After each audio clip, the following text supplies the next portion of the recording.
So it is 3:01 Central Time. So thank you everyone for joining. We may have a few more people trickle in. My name is Stephanie Dudzinski. I'm a PGY3 resident at MD Anderson, and I'm part of the ACRO Resident Communications Committee.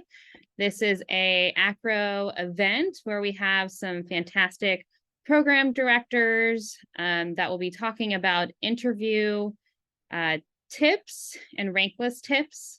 And some of my co-moderators for this session, we have Danielle Sorbonne, who's a PGY4 at University of Miami, and we have Yasemin Sharifzadeh, who's a PGY4 at Mayo. And so to kick things off, we are going to have Dr. Chelsea Pinnix, who's my program director here at MD Anderson. She's going to be talking about kind of tips for how you respond for interviews and kind of interview preparation, and just a short little bio about her. She completed her undergraduate degree at University of Maryland, Baltimore County as a Meyerhoff Scholar before she earned her MD and PhD from University of Pennsylvania.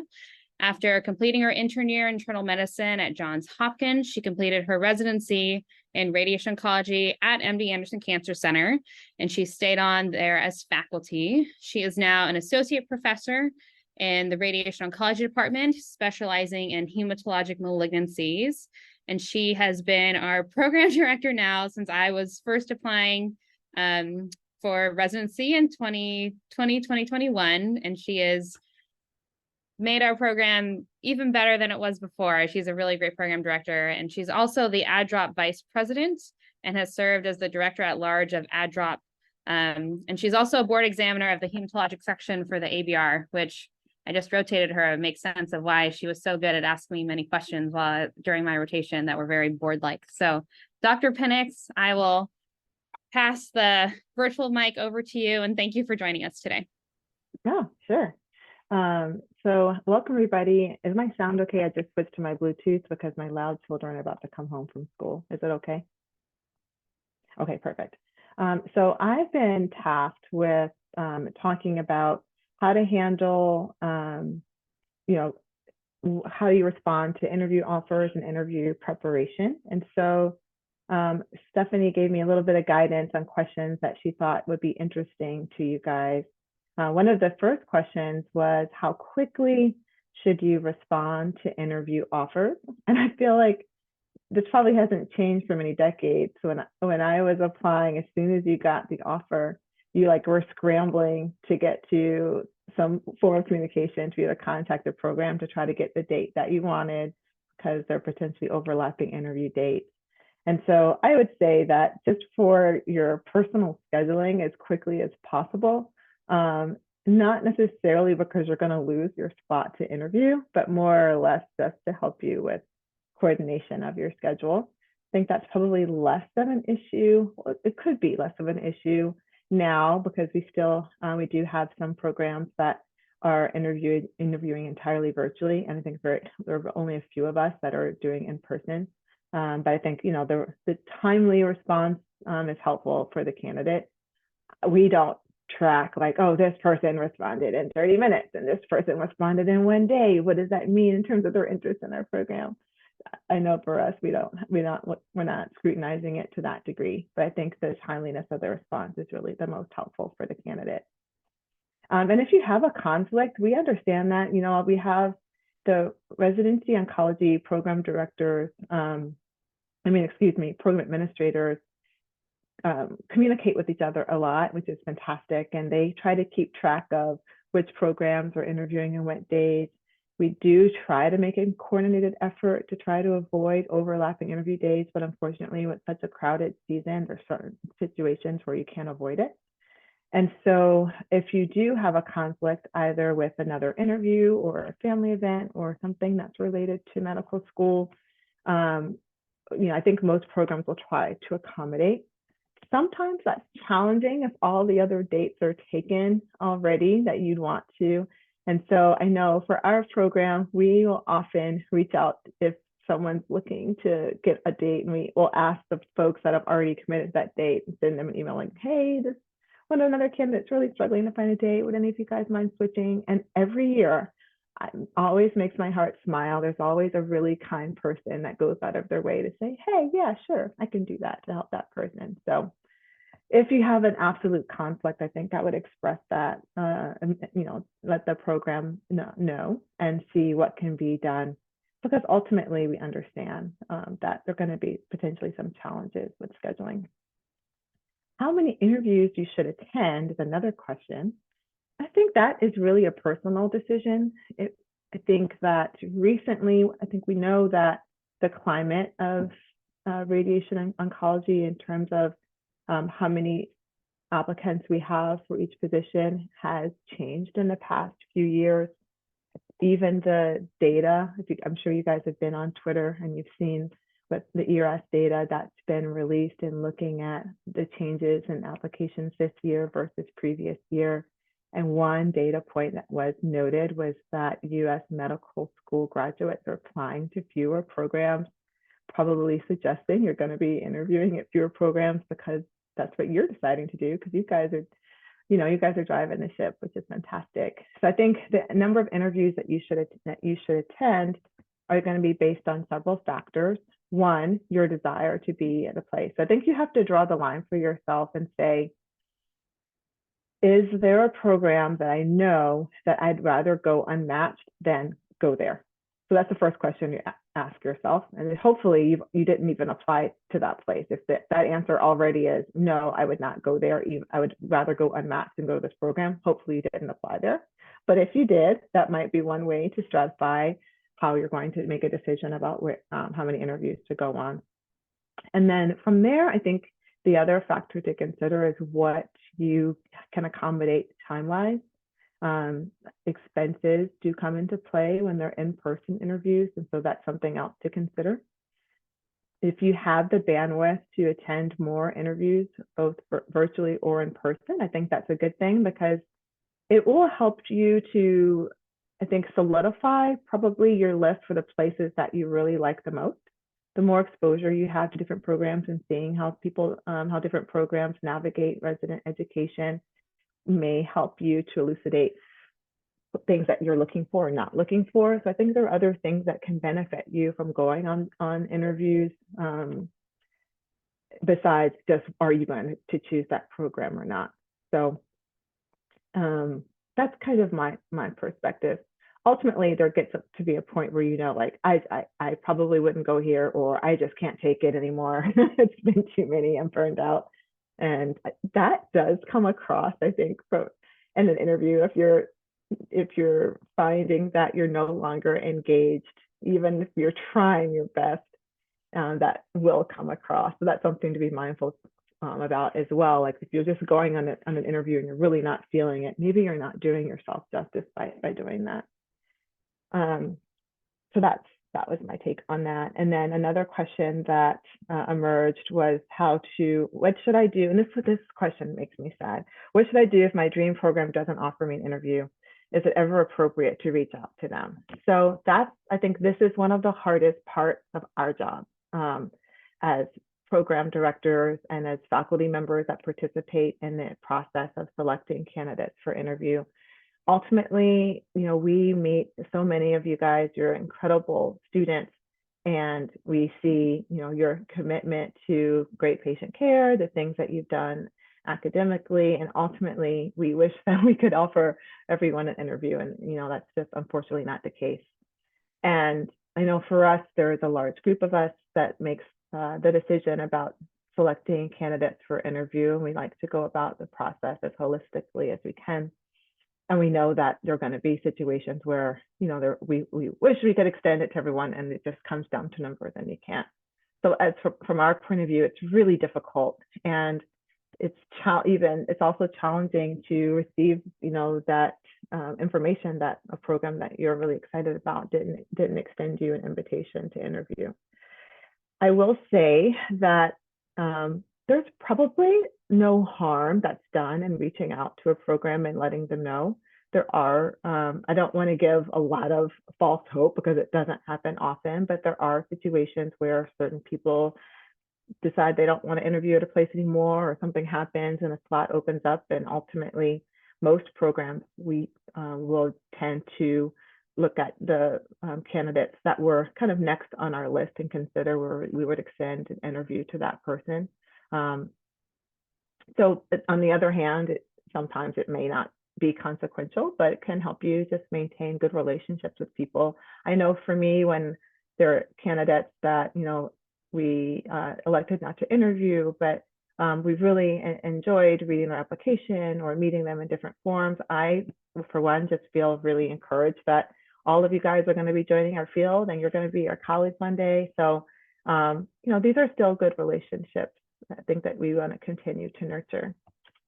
So that's a tough question. I think that perhaps maybe, I don't know, Stephanie, did you want only my perspective on these things and then we'll move on?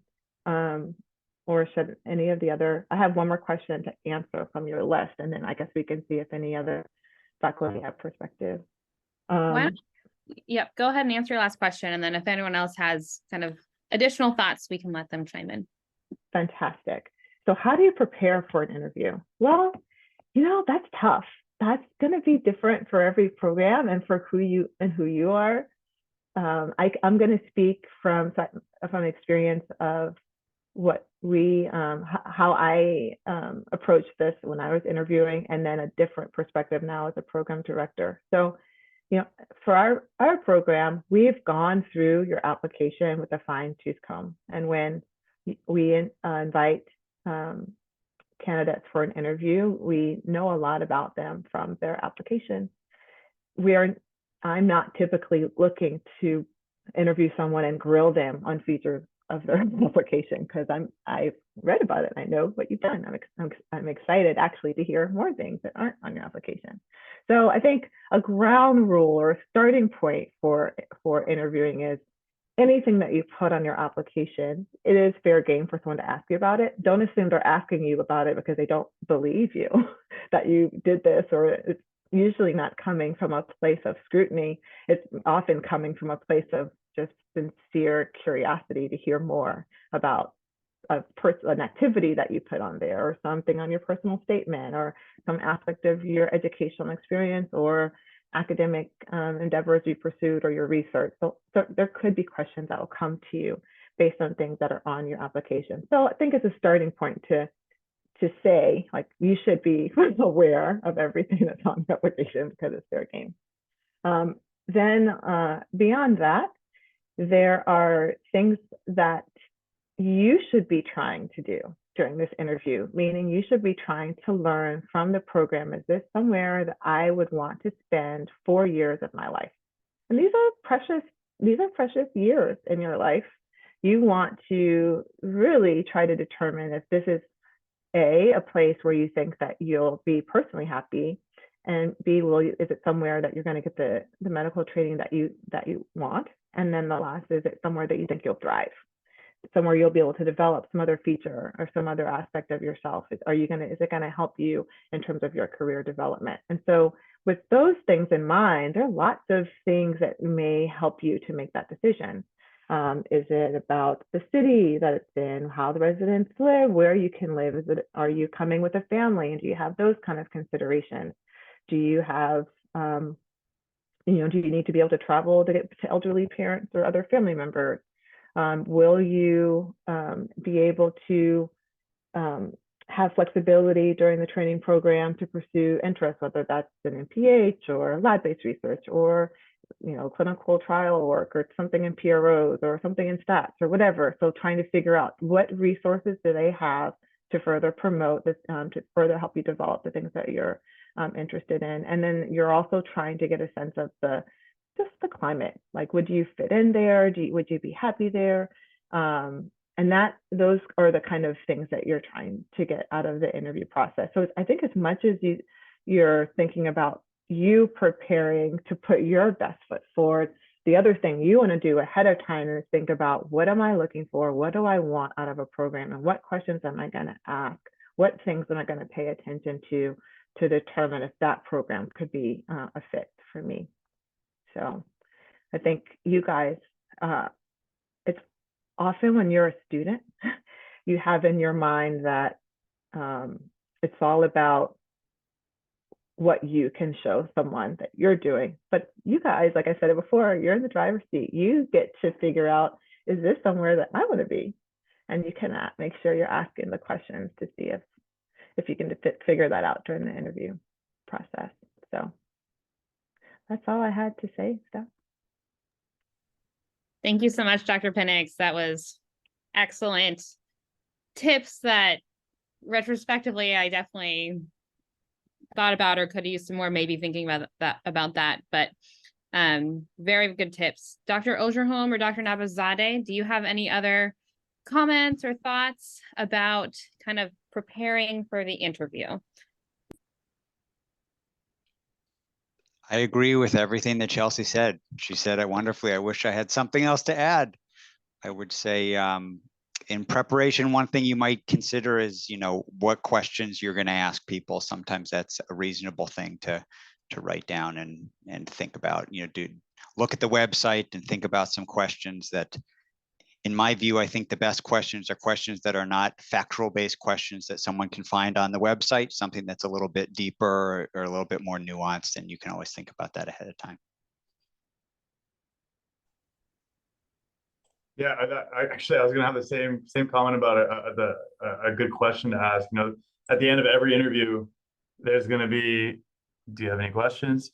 And if you're prepared and kind of have a local level question that's specific to that program, for instance, like a research program that you identified on either the department website or another website that you feel like is a good fit, and you can ask about, any opportunities in that lab or any kind of particular clinical expertise that program might have that you're interested in and you'd like to do additional work for. I think it's always nice to see that the applicants aren't just, showing up, putting on a nice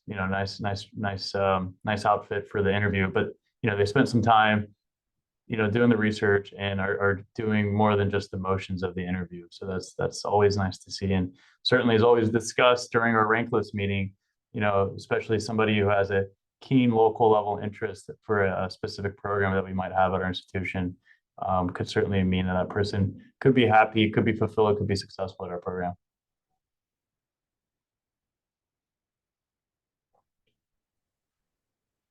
Fantastic. Thank you all so much. And I think Dr. Sorbonne's going to introduce our next program director for the next segment.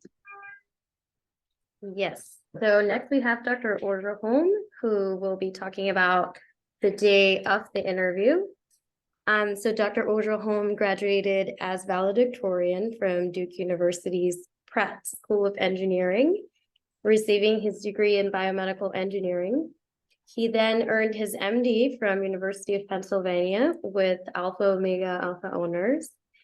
He continued his training, completing an internal medicine internship and radiation oncology residency at University of Pennsylvania. He then joined the faculty as an assistant professor and staff physician at the Philadelphia VA Medical Center, where he practices general radiation oncology with a particular focus on head and neck, lung, and prostate cancers.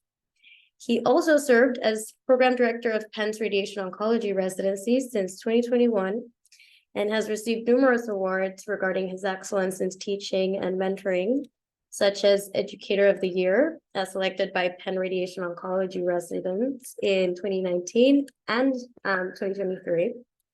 The Penn Radiation Oncology Department's Giulio D'Angio Teaching Award in 2020, and Mentor of Excellence, selected by the American College of Radiation Oncology, so ACRO, in 2020. So with all that, we welcome Dr. Eric Ojerholm to give us a little bit more information on the actual day of the interview. Well, thank you, Danielle. Thank you so much for the invitation to come here. And I hope that everybody finds this helpful. I think this is a great discussion. Okay, so you get there, it's the day of the interview. I wanted to break this up a little bit, maybe into three pieces. The first is a little theory and philosophy of the interview day. And then we'll talk about what are some of the potential outcomes that can happen after your interview day. And then we'll end things with sort of some rapid fire tips and tricks and practical things that you can actually apply for the interview day. So let's talk a little bit about philosophy and theory of the interview day. There's two parties, there's the program and there's you. And what are those parties trying to accomplish? So it turns out they actually have pretty similar goals. So let's think about this from the program perspective. At the end of the day, the program has to figure out where you're going on your rank list. And that's probably the primary motivation for the interview day, is to figure out where you'll be ultimately at the end of the day on their rank list. And then secondarily, they want you to be impressed with the program, and they want you to think highly of them and rank them highly. So let's unpack that a little bit. They have to figure out where you're going to go on their rank list. And I think they do that in three ways. Number one, they have your paper application. As Chelsea said, we have all kinds of information about 7 or even more years of your life longitudinally. And I would expect that programs tend to kick the tires a little bit on that application. So they've read it, and I would expect some gentle probing on things where they'd say, we want to flesh this out a little bit. Here's some areas that were a strength that we see, and they might want to know from you. Tell me in your own words about, what was the hypothesis of this project you were working on? Or I saw that you were involved in XYZ activity. Tell me about what your involvement was. And if they see that there are areas that might come across as a bit weaker on the paper application, that's a great opportunity where they want to understand more and see if there were some mitigating circumstances that help to explain that. So one part is you have your paper application that may be kicking the tires a little bit on that. The second part in figuring out where you're going to go for your rank list is something that's not on the paper application, which is your interpersonal interaction. So that's a big part of the interview day, is getting that additional piece of information, your interpersonal interaction. And this tends to come down to, in this highly artificial 15 or 20 minutes that I'm sitting with this person, does it come across that this is someone that I would be okay working with side by side in the clinic for 2 months? That's kind of the fundamental question. And then the last thing is, I think programs are trying to look for what I would call genuine markers of interest in that particular program. So are they picking up signals that perhaps this would be a really good fit and you have a genuine interest in the program? So that's the three things I think the programs are looking for. And they're trying to figure out where you go on their rank list.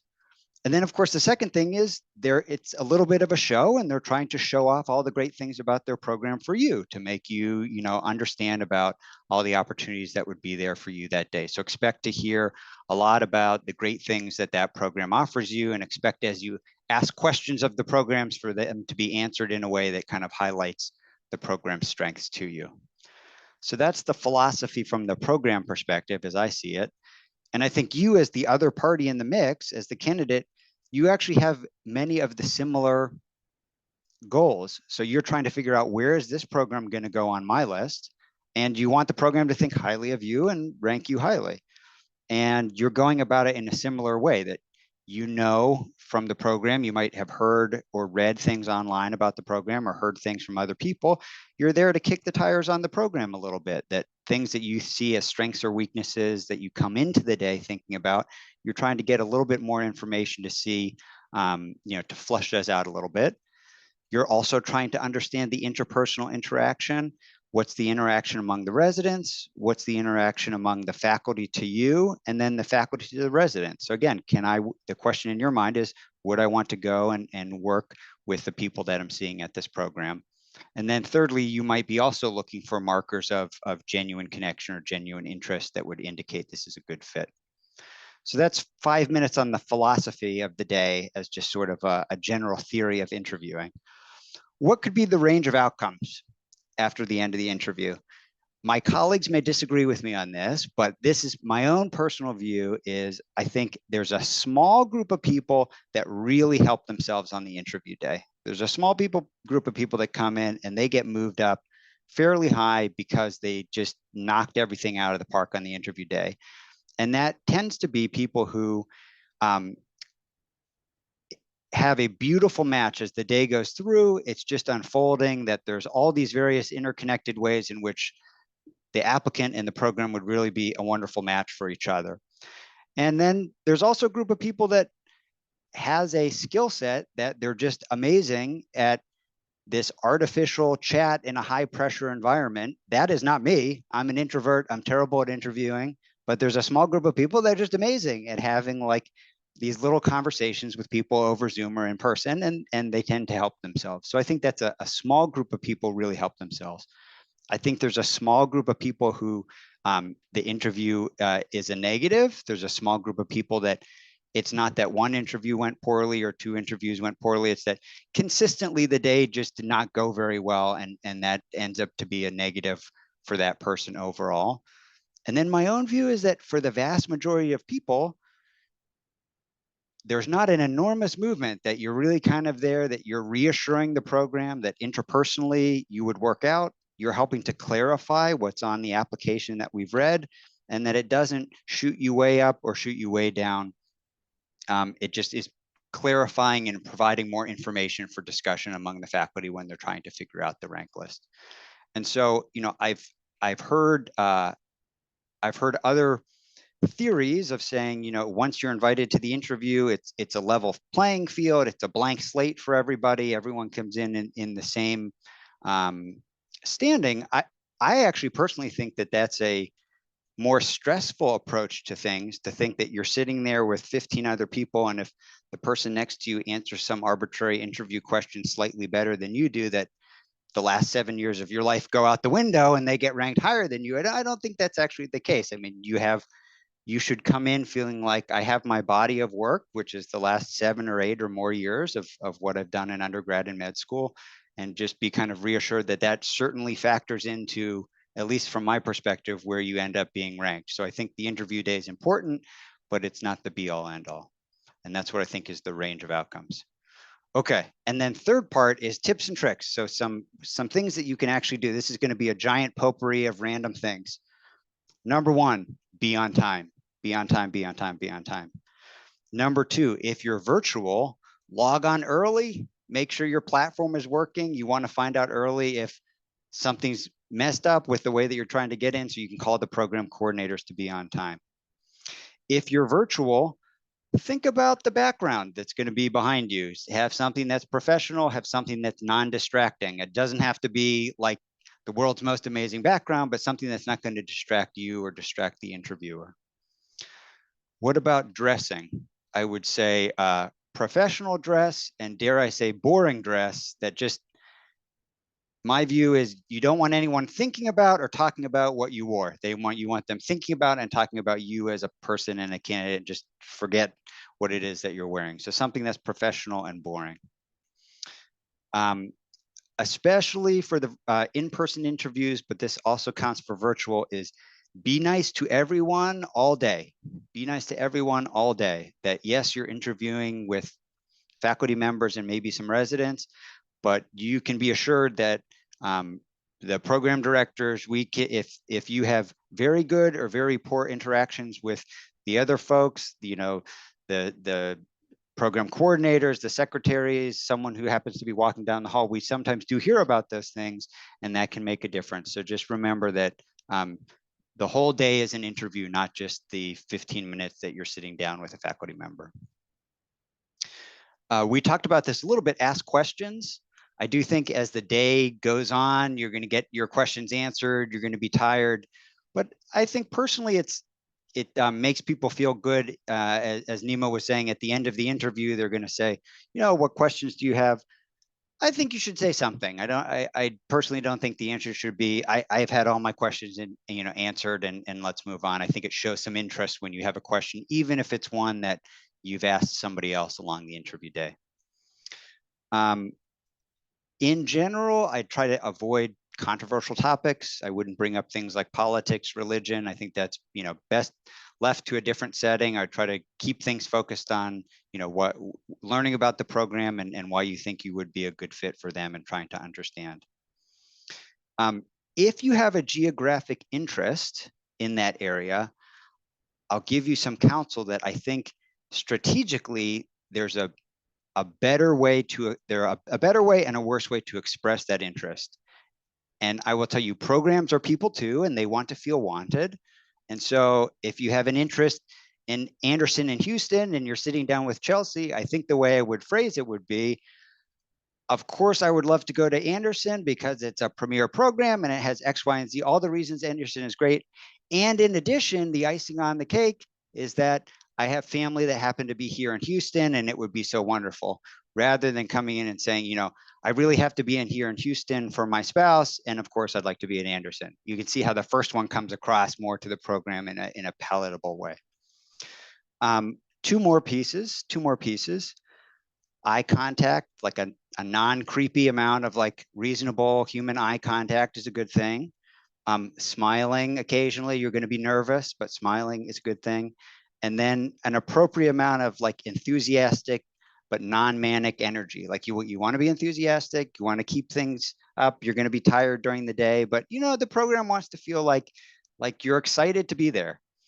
And then last two things, keep your guard up a little bit, even if the interviewer is super, super friendly. There are some folks who just can make you feel totally at ease, and you just want to be a little bit on guard that even if this person is the most amazing interviewer ever and they're making you feel so wonderful, it is still a professional interview, and you want to catch yourself about saying something that would be like in a more jokey attitude that you might say to your friends that could come off a little bit wrong. And then last point I had written down is I think because you're trying to present your best face and the program is trying to present its best face, you really get a lot of your information from the residents. So on the interview day, I would try to really spend as much time as you can with the residents getting your real questions answered. And I think that's where the residents are going to let you know if they really like their program or not. And I think that the questions that are more about things like workload and hours and SCUT and those type of things, ask those to the residents. That I think that that's the appropriate forum to get those questions asked, rather than in an interview that I don't think you want to give the perspective to the faculty that the main concern is about, you know, what time am I going to be out of clinic? That's an important thing, but just like get that answered on the side with the residents. All right, I'll stop talking. I hope it didn't take too much time.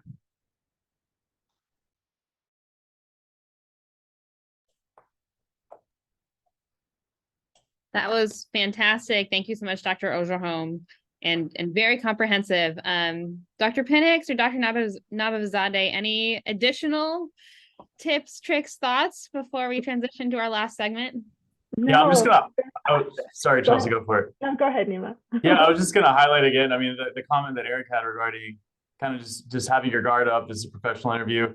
I tend to give off the aura of being a very, you know, relaxed, commonplace type of person, and unfortunately, a time or two, you know, there's been scenarios where the interview responses came back in an unprofessional way. You know, either, you know, minor use of some curse language or other things that I didn't use, but I feel like my relaxed kind of attitude allowed that candidate to feel like it was okay to do that, and it's not okay to do that. So just remember however relaxed somebody may seem, this is a professional interview, and you know, it's just feel like this is all being recorded. And yeah, that was a really good comment.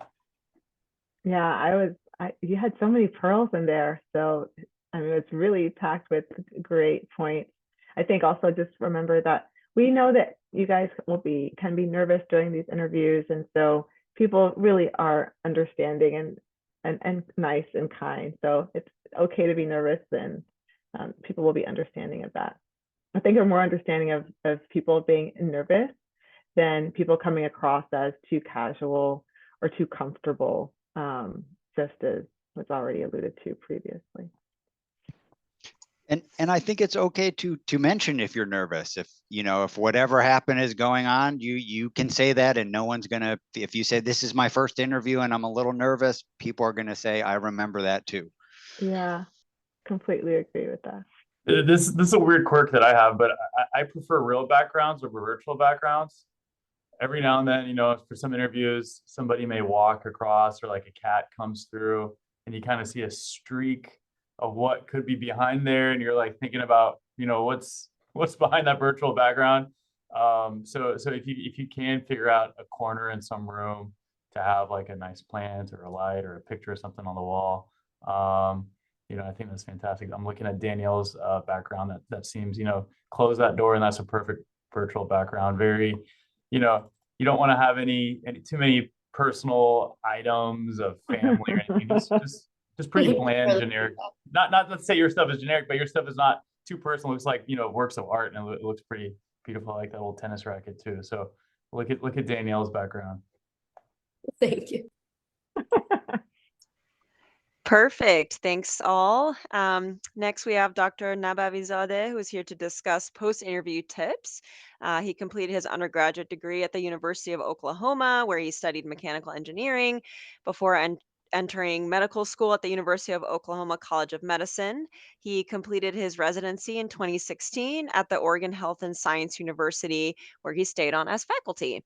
Dr. Nabavizadeh currently serves as an associate professor of radiation oncology, the director of the Cancer Early Detection Clinical Research Institute, and he is the residency program director at OHSU. In addition to specializing in the treatment of gastrointestinal cancers, lymphomas, and hematologic malignancies, he has authored numerous peer-reviewed journal articles, including multiple publications on residency and medical student education. So welcome, and so glad to have you here to tell us more about post-interview tips. Yeah, thanks. Thank you for the invitation. I think I have the easiest section because my tip is to relax. You're pretty much done. And it's kind of out of your hands. You know, you spent the time putting together the application. A ton of work goes into that. You spend a lot of time preparing for the interview and conducting the interview. And afterwards, you know, just relax. You know, as far as thank you letters, I know some programs, you know, make sure they put in their materials, please do not, you know, send us thank you letters or thank you emails. I think it's mixed as far as the programs that provide that direction. I gotta say, our program doesn't provide that direction, and we receive thank you letters and we acknowledge them and say, you know, we thank them for the time they spent with our program. But I honestly can say, you know, without a doubt that those thank you letters do not necessarily impact our rank list in any way, largely because our rank list is usually finalized that, you know, the way a lot of places do it, while everybody's still fresh on the minds of the attendings, we do our rank list that same day. So thank you letters that come in the next day, the day after is great to see, and it's appreciated because, you know, everybody did put in time to interview the candidates, and it's nice to have, but it's not going to impact your standing on the rank list. As far as gaming the rank list, I don't think there is, and there shouldn't be a way that anybody can game the rank list. That's the whole reason why the NRMP was placed, to make things, you know, very objective and fair. You know, we're I would say a diamond in the rough program, and you know, we have candidates, you know, that tell us that we are their, you know, top choice because of X, Y, and Z, and hopefully X and Y are program related and not location dependent, as Dr. Ojerholm was saying. But those types of comments tend to stick in my mind a little bit better. I got to imagine Dr. Pinnix and Ojerholm probably get a lot of candidates say you're my top choice, so they have to filter them in a various different way. But certainly it does impact things, and I mean, that's, again, for that to be impactful for our program in a way, it would have to be mentioned during the interview, and then you have to mean it, because it's a very small field, and it's yeah, I mean, it's not a match violation on the part of the candidate to mention to a program that is their top choice. My response whenever somebody says that is, thank you so much. We're really happy to have you here for an interview. And there's no kind of tit for tat or quid pro quo for that. But I think if you're going to an interview knowing that this is the place you want to be, one, because of the programmatic, you know, offerings that they have, and two, you know, because of location or closer to home, I would say that to the group, because it's not going to negatively impact you. It's not a match violation. Don't expect any responses, you know, positive or negative, because, you know, myself and all the other attendees are trained not to kind of give into those types of comments, because it's a match violation on our part. And again, I wouldn't say that's a way of gaming the system, but it's just making it known that this is where you really want to be. And yeah, regarding like a letter of intent for your first choice program, again, I think many institutions finalize their rank list pretty quickly. At least they kind of have a tentative rank list for that day, and then they kind of pen their rank list until the next day, and then they kind of assemble the list together. So I think it's, you know, if you know going into the interview, this is going to be your top program, let them know that. If you figure that out after you interview at some other places, I think of a letter of intent to their program that this is your first choice program is, I think, a reasonable thing. Don't expect it to, you know, in any serious way impact your standing on the rank list, but it's I think it's a reasonable thing to relate to the programs. And yeah, we do have a second look visit at OHSU. We have a diversity second look for underrepresented minorities where we have basically like a half-day function of other faculty and residents at OHSU who are from underrepresented groups. And it's kind of like a networking function. We thankfully provide a small stipend for folks to come for that second look visit to, you know, try to minimize the inequities with these types of second look visits. But I mean, other times, you know, we understand that a second look visit means that somebody has to come and potentially spend their own money and time to come to these places. And, you know, that certainly exacerbates inequities and is not fair. So I don't think there's any requirement to come to do a second look. And, you know, it's really a second look usually probably definitely will happen after the rank list has been finalized, just given the timings of things. So again, don't expect that to really impact your standing. But, you know, if you do want to check out the program again, check out the city again, I think it's a reasonable thing to discuss with each program. Each program likely handles that a little bit differently. But yeah, I mean, overall, I guess my main comment is just kind of relax after the interview. There's really not much else that you can do other than just wait for St. Patty's Day.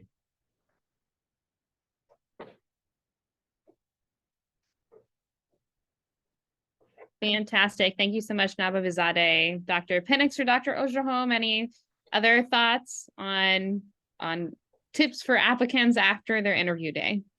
I would say just kind of take the lead from the program and how some programs will tell you directly that you don't have to communicate with them after in the regards to thank you notes. And so we're one program where we say like, you don't have to send us thank you communication. And if you do send us something, we're not going to respond to you.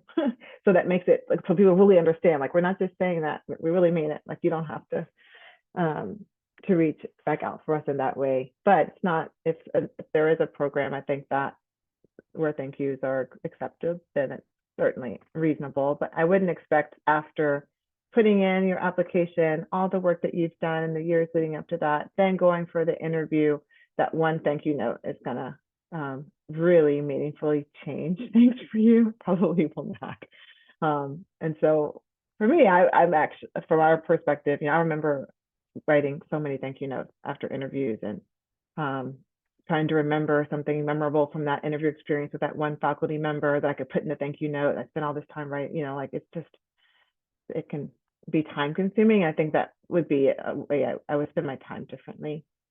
Just focusing on the interview day and those interactions while you're there. There is post interview communication. Sometimes if there's something else that came about in your application that you wanted to stress, I think that's reasonable, but usually that happens before the interview. Like if there's a publication that was pending and you just wanted people to be aware that it's published now or something like that. But I agree. After the interview, you guys relax, you know, be happy that you just have to figure out how you're going to put your list together. That's probably where your time and focus should be.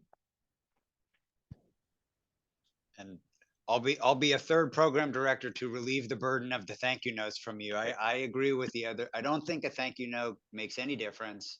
And if you do happen to write a thank you note, please do not overthink the reply or lack of reply that you get. I think most programs tell their interviewing faculty, like, you can't promise anybody anything because we don't have our, you know, list finalized, or the people who interview one day did not interview a different day. So just don't, if you happen to ignore the three of us saying don't write thank you notes and write a thank you note, don't like freak out about the reply and think that meaningfully tells you anything about the program. And then as Nima was saying too, I think, you know, The one communication with the program that may have some impact, I don't think it's a big impact, but some impact would be if you communicate with that program, realistically that they're the program that, is your favorite program, and you happen to be ranking them number one, and you'll, you're going to hear different approaches from the programs, whether they want any communication or not. You should know from the match perspective, you are allowed to communicate, each party is allowed to communicate such an information as long as Nima had said, it's not a quid pro quo, you're not seeking the information from the other party. And at the end of the day, I think that if you're going to have a communication, that's probably the communication that may impact things a little bit. But at the end of the day, like if the program really, really liked you and they wanted you, telling them that doesn't change anything. If you really were at near the end of their end up ranking list, it's not going to change anything. I think where it sometimes makes a difference is if you're on the bubble and you're with a few other people who are very similar to you, that may be sometimes of a tie-breaking thing, but it's not, I don't think it makes a giant difference. And I would underscore what the other two have said, which is typically by the time you've left the interview day and you're flying home or you're logging off your computer, you've been discussed, and you can just relax, because after that, the scores have all gone in from the interviewing faculty members. Fantastic. Well, thank you again, Dr. Pinnix, Dr. Ojerholm, and Dr. Nabavizadeh for all the excellent advice. So now it is 3:48, so we have some Central Time. So we have some time to open things up. People can either unmute themselves and ask a question verbally, or if they want to type a question in the chat, that is also welcome.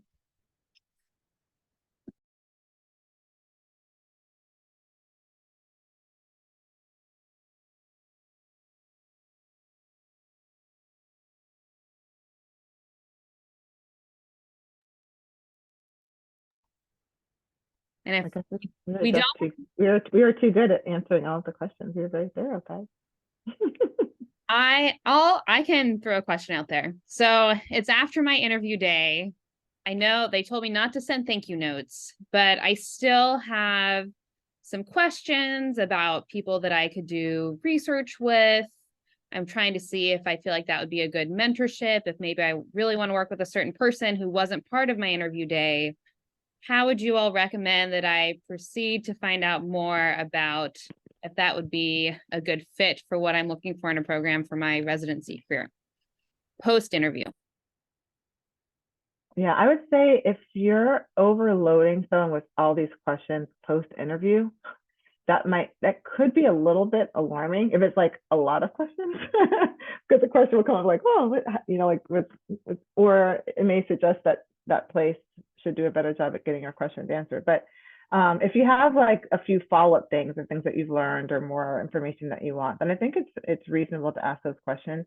We ask you to direct those questions to our program coordinators, and then they kind of help to figure out who's the best person to respond. So I don't want to discourage that, but if you're coming to a program with like, a very long list of questions post-interview, it may be a little bit of a raise a red flag about what happened during the interview process. I don't know what Eric and Nima think about that, but I think a few follow-up questions that are just related to, something research you're interested in or some other logistical thing is certainly appropriate.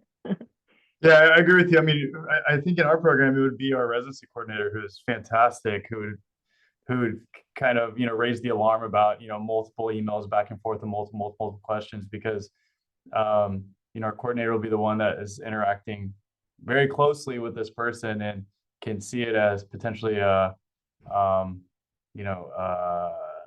detriment to efficient communication and kind of a work-life balance for them. So I feel like our coordinator would probably have the biggest thing to say in that type of scenario, and the faculty and myself would, certainly listen. Our coordinator is fantastic, and she has a really, really good pulse on folks who can succeed in our program. And yeah, I mean, I don't think it's been said yet, but be really, really, I think it's been alluded to, but be really, really, really nice and accommodating with the coordinator, because they actually do have a lot of impact and a lot of input.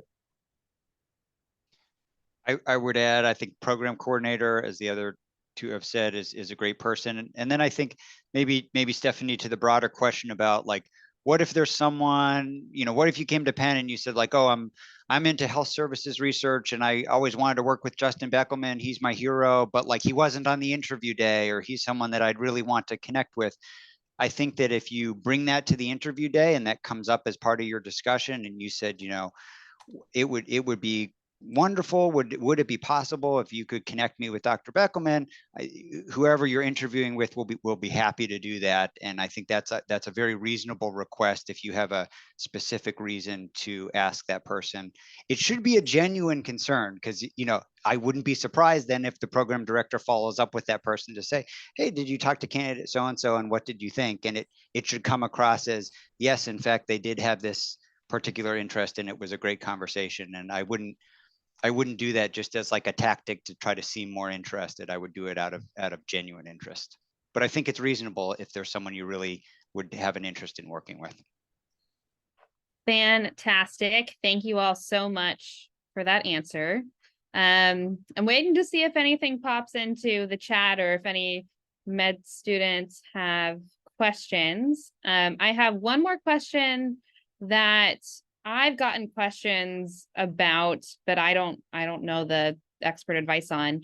Any different tips that you would give people that are couples matching, right? Because sometimes you're applying to different programs in the same city, and maybe someone doesn't have an interview yet in that city, but you're really interested in that program. Any tips on how you communicate those components, since most couples matching want to end up together in the same city?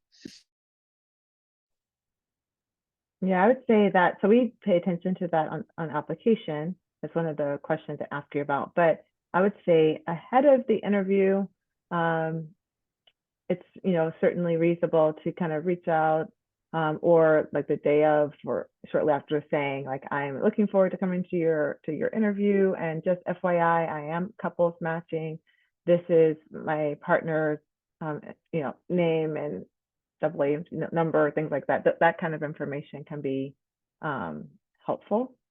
And whether you communicate that to program coordinator for along, or you just mention it also during the interview day, I think it's important information for the program to have and to be aware of.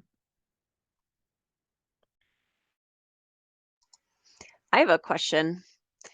If there is a weakness or kind of a weak point in your application, and you're at an interview, do you feel like you should bring it up, or should you only talk about it if someone else brings it up?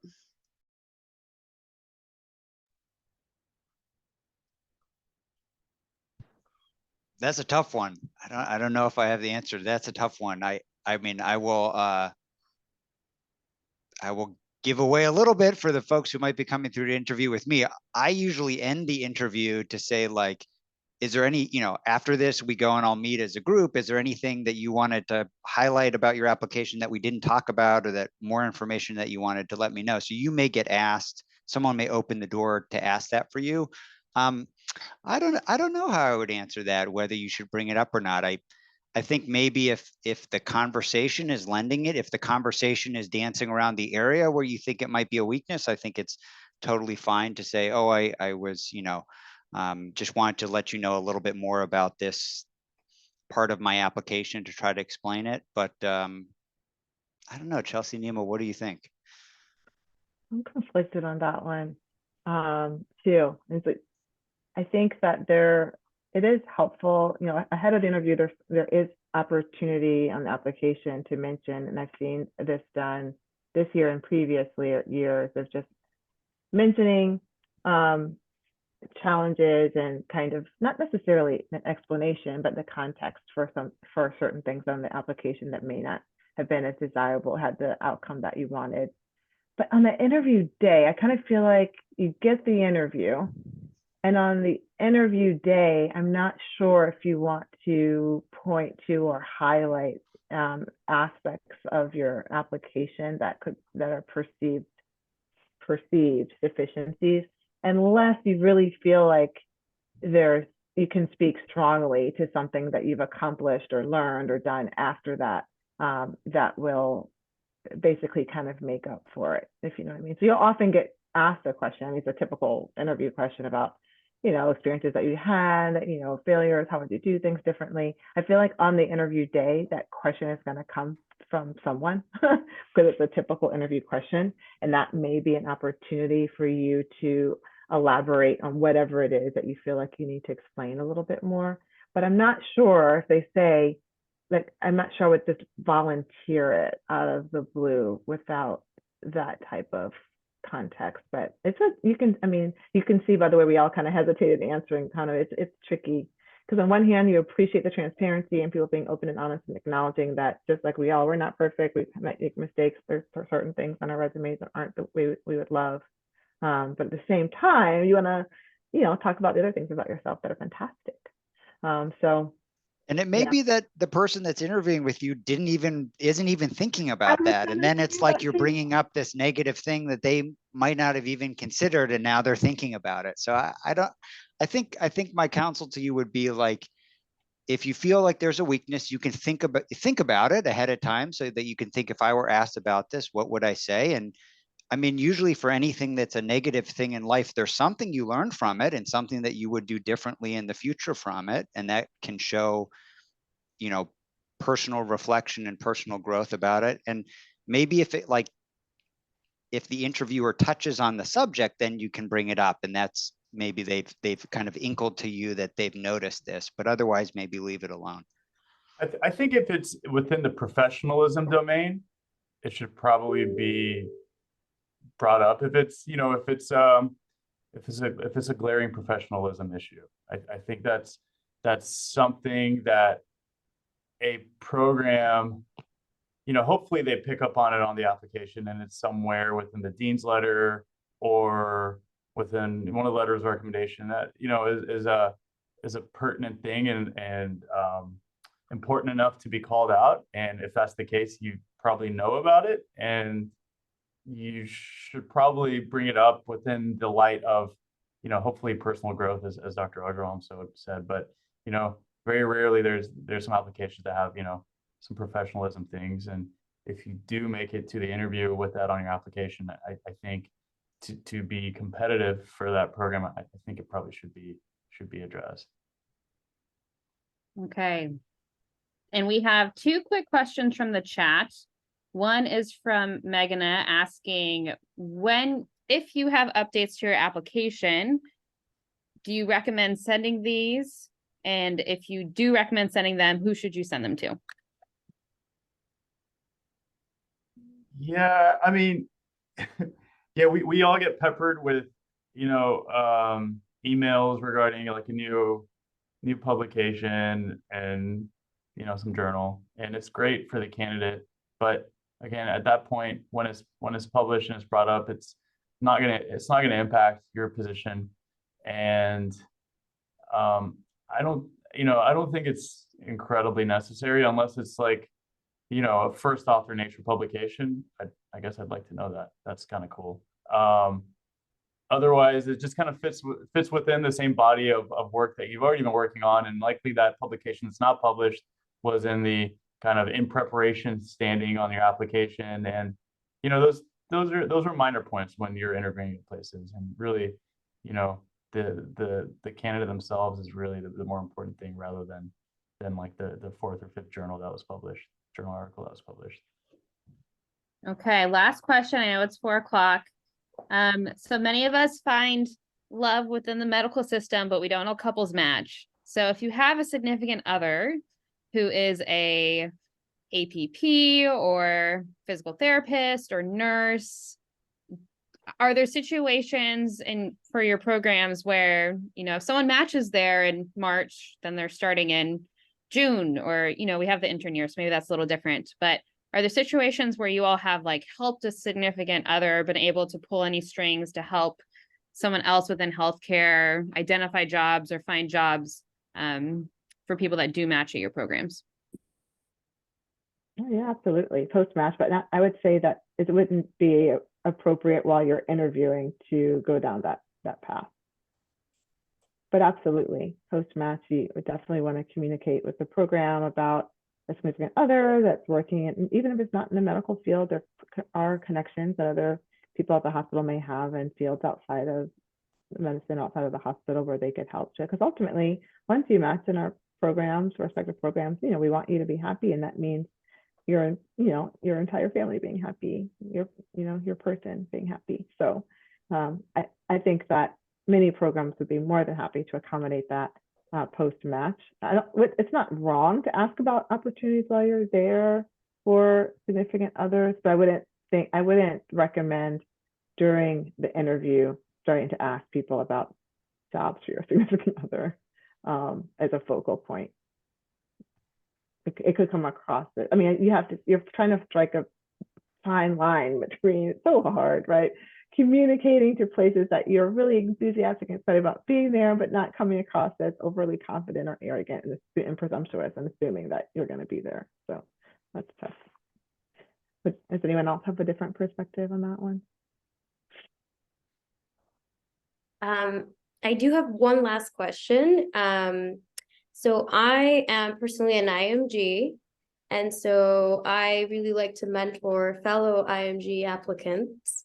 And so one question that has come up that I wasn't entirely sure how to answer was, for those applicants who didn't get an interview and emailed the program director or the leadership before expressing their interest, should they send another email to kind of like express their interest, or should they stop completely?